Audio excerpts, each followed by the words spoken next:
डाले ईरान के 80 सैन्य टारगेट। ईरान ने बदले में उड़ा दिए ट्रंप के 85 टारगेट। अमेरिका से युद्ध शुरू होते ही ईरान पूरी तरह से हावी हो गया है। ईरान ललकार रहा है। ईरान ट्रंप को बराबर की टक्कर दे रहा है। हमला हो या फिर जुबानी धमकी, ईरान अमेरिका पर भारी पड़ता दिख रहा है। अमेरिका के सैन्य ठिकानों को दहलाने के बाद ईरान ने ट्रंप के सुपर शिकारी का सफाया करने का दावा किया। IRGC का बड़ा दावा यह है कि उसने अमेरिका के एक MQ-9 ड्रोन को बुशर के पास मार गिराया। युद्ध में ईरान ने अमेरिका के करीब 30 MQ-9 ड्रोन मार गिराए हैं। ईरान के रेवोल्यूशनरी लड़ाकों ने 24 घंटों के अंदर हॉर्मुज में तीसरे जहाज पर हमला किया। इस बार ईरान के हमले में कतर का गैस टैंकर बर्बाद हुआ, जिससे भड़के कतर ने ईरान का साथ छोड़ दिया। कल तक कतर ईरान अमेरिका में समझौता करवाने की कोशिश कर रहा था, लेकिन अब कतर ने ईरान से किनारा कर लिया है। कतर को सऊदी अरब ने ईरान से दूर रहने की हिदायत दी है, जिस पर कतर ने एक्शन ले लिया। सऊदी अरब को अमेरिका का रुख का पता लग चुका है। ट्रंप सर्वनाश युद्ध शुरू कर चुके हैं। कतर की तरह कुवैत ने भी ईरान के हमलों के फौरन बाद स्टैंड बदल लिया। कुवैत में ईरानी मिसाइलों और ड्रोन ने भारी तबाही मचाई है। कुवैत के बिजली मंत्रालय के मुताबिक ईरानी हमलों में देश के पावर सप्लाई सिस्टम को नुकसान पहुंचा है। ईरान ने कुवैत के अंदर बैलिस्टिक मिसाइलों और 13 ड्रोन से भयानक हमला किया। दूसरी तरफ ईरान ने जानकारी दी कि अमेरिकी हमले में उसे कुछ खास नुकसान नहीं पहुंचा। ईरान ने बंदर अब्बास पोर्ट पर किसी तरह के नुकसान नहीं होने की सूचना दी है। हालांकि खुजैरिस्तान में अमेरिकी बमबारी में एक आदमी की मौत की पुष्टि ईरान ने की। तस्नीम न्यूज एजेंसी के मुताबिक अमेरिकी सेंट्रल कमांड ने महाशहर, इमाम खुमैनी पोर्ट और हमीदिया शहरों में कई जगहों पर बम बरसाए। अमेरिका ने ईरान पर हमले की वीडियो रिलीज कर डराने की कोशिश की है, जिसके जवाब में ईरान ने ऐलान किया कि खाड़ी में जिस देश ने अब अमेरिका का साथ दिया उसे बर्बाद कर दिया जाएगा।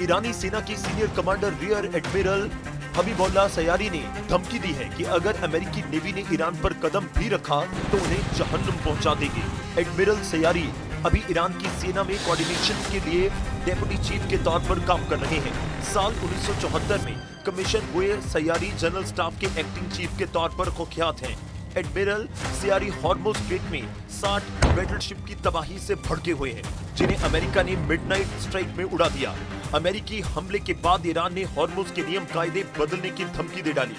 मतलब ये है कि अब तक हॉर्मुज में चल रहे तेल कारोबार को ईरान फिर ठप कर सकता है। हॉर्मुज ही वो कमजोर नस है जिसे दबाने पर ट्रंप चीख पड़ते हैं। लेकिन अब की बार ईरान अमेरिका को बड़े झटके देने के लिए तैयार है। कुवैत और बहरीन पर हमला ईरान के सबसे खौफनाक हमले का ट्रेलर भर है। ईरान के टारगेट पर अब अमेरिकी सेंट्रल कमांड का हेडक्वार्टर भी है।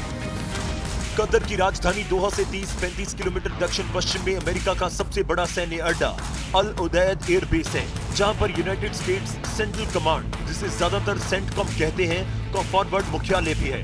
अल उदैद बेस लड़ाकू विमानों को हवा में ईंधन भरने वाले बोइंग KC-135 स्ट्राटो टैंकर तैनात हैं। सैनिकों, टैंक और हथियारों की सप्लाई करने वाले बोइंग C-17 ग्लोबमास्टर यहाँ पर हर वक्त वॉर मोड में रहते हैं। B-2 और B-52 रॉकवेल B-1 लॉन्चर बम वर्षकों की यहाँ तैनाती है। इनके साथ F-15, F-16 जैसे अल उदैद बेस का खौफ कायम करती है। कतर के सैन्य अड्डे पर अमेरिका के 10,000 से ज्यादा सैनिकों का जमावड़ा रहता है। मतलब ये कि ईरान ने अगर अमेरिका के इस बेस को उठा दिया तो युद्ध का फैसला कुछ ही दिनों में हो सकता है। हालांकि ट्रंप के तेवर बता रहे हैं कि अब की लड़ाई एक तरफा हो सकती है। प्रेसिडेंट ट्रंप को ईरान ने इतना गुस्सा दिला दिया है कि वो फुल फोर्स इस्तेमाल करने की धमकी दे रहे हैं। ट्रंप ने कहा कि ईरान के एटमी प्रोग्राम का टोटल सफाया करेंगे। And they're a bunch of scum. You want to know the truth? They're scum, and so we don't like them. I don't like them, and they're evil people. And it's the denuclearization of Iran, and we're going to denuke it. We're not going to let them because they're crazy and they can't have a nuclear weapon. Iran की missile power से पूरी दुनिया वाकिफ है और पूरे पश्चिम Asia में फटी ईरान की मिसाइलों ने साबित कर दिया कि उसे रोक पाना आसान नहीं होगा। ईरान के आसपास अमेरिका के 60 मिलिट्री अड्डे हैं। इन अड्डों पर अमेरिका के 40,000 से ज्यादा सैनिक तैनात रहते हैं, मगर सीज फायर के दौरान अमेरिका ने ज्यादातर अड्डे खाली कर दिए हैं। लेकिन यहाँ अमेरिका के जंगी जेट हैं, रेडार और मिसाइल सिस्टम अब भी हैं।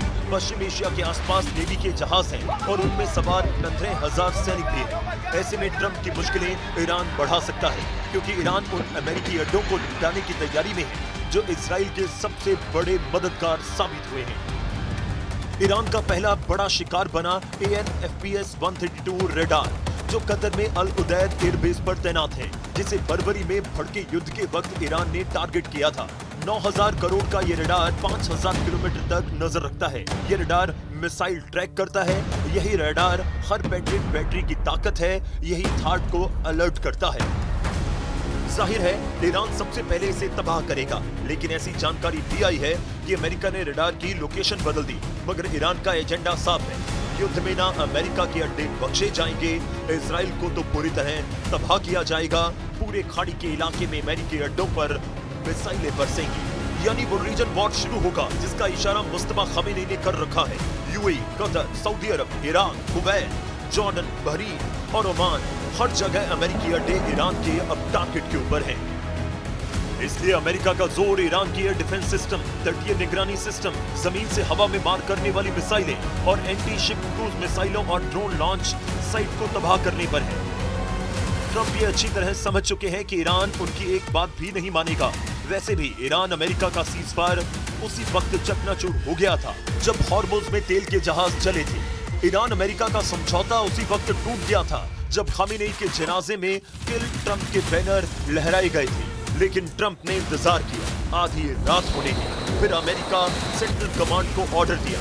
ऑर्डर ये कि इस बार ईरान को इतने बम मारो कि सुप्रीम लीडर मुस्तफा खामेनी का घमंड टूट जाए। हालांकि अमेरिकी हमले के फौरन बाद ईरान ने ऐसा बदला लिया कि ट्रंप के भी होश उड़ गए। ट्रंप ने अमेरिका लौटने का इंतजार तक नहीं किया। उन्होंने धमकी की, नेटो समिट से ईरान को तबाह कर डालने का ऐलान कर दिया। ट्रंप ने अपने बयान में ईरान को न जाने क्या क्या कह डाला है। इसी से उनके अगले एक्शन का अंदाजा लगाया जा सकता है। Sick. There's something wrong with them. We said go and do your funeral stuff, and instead of that, they start shooting rockets at ships yesterday. And so we hit them very hard last night, very hard. I would say 20-1, 20 times tougher. And I told them every time you hit, we hit. And of course they're dirty players, so they go after everyone, probably including me. I've been #1 on their list for years. Trump के war mode में आने से Israel ने राहत की सांस ली है। खासकर नेतन्याहू को अब लेबनान, सीरिया और यमन में हमलों का लाइसेंस मिल गया है। नेतन्याहू पहले ही साफ कर चुके हैं कि ईरान की इस्लामी कट्टर हुकूमत के तख्ता पलट तक ये युद्ध रुकेगा नहीं। असल में ईरान अमेरिका की लड़ाई का सबसे अहम किरदार इजराइल है, जिसकी वजह से युद्ध भड़का है। वो कोई और नहीं, इजराइल है। इजराइल ने ही ट्रंप को ये यकीन दिला रखा है कि ईरान के पास एटमी पावर है। ईरान के एटम बम को इजराइल अमेरिका के लिए सबसे बड़ा खतरा बताता है, जिसकी वजह से ट्रंप ईरान के पीछे पड़े हैं। लेकिन अली खामेनी के अंतिम संस्कार के बीच ट्रंप ने हमला कर ईरान को इतना भड़का दिया है कि अब मुस्तफा खामेनी आर पार का फैसला करना चाहते हैं।